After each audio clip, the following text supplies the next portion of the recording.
Jadrian Lofing, Persuasive Speech. The Joyful Heart Foundation means a lot to me as an individual.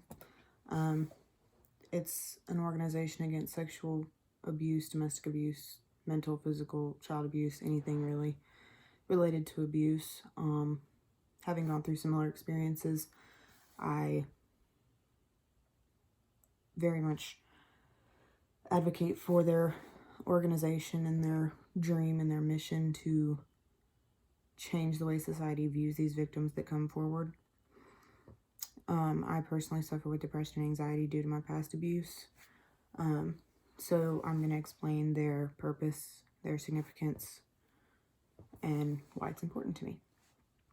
Mariska Hargitay created this organization in 2004 when she worked for Law and Order Special Units Victims, or Special Victims Unit, I'm sorry. She had to do a lot of preparation for the role and a lot of research. She decided that she was going to research a lot of the abuse side of things with this role in particular.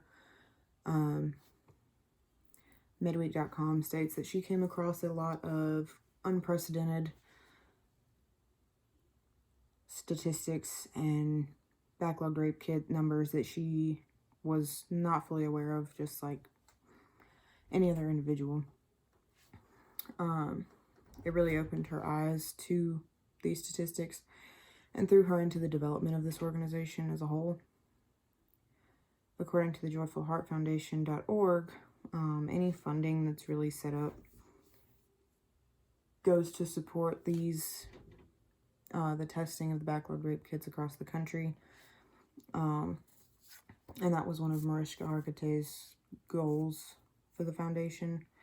It also helps to fund for helping victims find recovery, counselors, psychiatrists, medication, anything they really need as an individual. According to HuffPost, Joe Biden, when he was vice president in 2016, he actually appeared on Law and Order Special Victims Unit to help support the cause for changing the way society sees victims of abuse and neglect. The creation of this company was to change the way that everything was viewed by individuals in society so that the victims themselves didn't feel alone with their abuse and their battles and coping mechanisms. The organization tries to keep them from turning to drugs or suicide, self-harm. Their main mission is to eradicate abuse of any kind completely, which will take years, but that's their goal, their vision, their dream. They want to change, of course, as I stated, the way that society views these individuals, recognize their courage to come forward and their need for help and healing. Sexual assault is very prevalent and is a leading cause of the development of mental disorders. 30 to 80% of mental disorders come from having abuse of some kind, neglect of some kind in their past, regardless of age. This organization makes help accessible and makes them feel very supported. It helps them to feel like they're accomplished as a human being. They have a purpose. Midweek.com states that Mariska uses a lot of her time when she's not on set with Law and Order to travel to Hawaii and ramp up her efforts and publications to the people of Hawaii to advocate for these individuals. Hawaii is no place to her, really. She calls it home.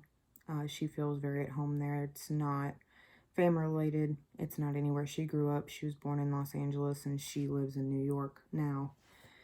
But Hawaii just became, after she became a cast member of Law and Order, she ended up going to Hawaii and being surrounded by dolphins and had this mind-clarifying just idea that that's what she wanted to do, was start this organization.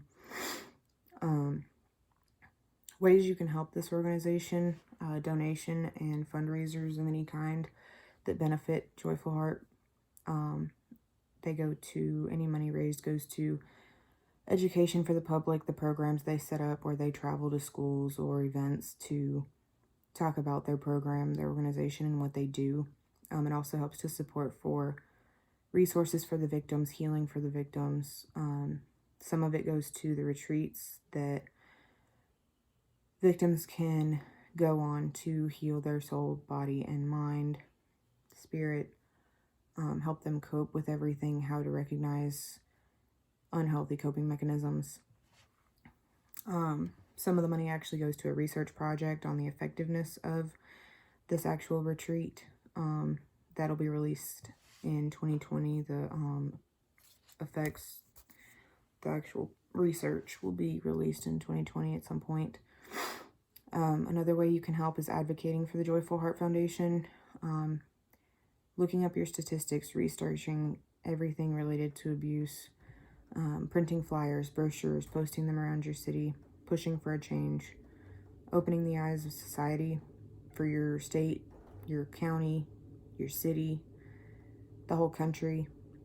It's a really big game changer to have an extra voice out there to help push this. In conclusion, the Joyful Heart Foundation was created with a good cause. Contributions, little goes a long way. It could be the last $10 to the traveling of a retreat. Thank you for your time.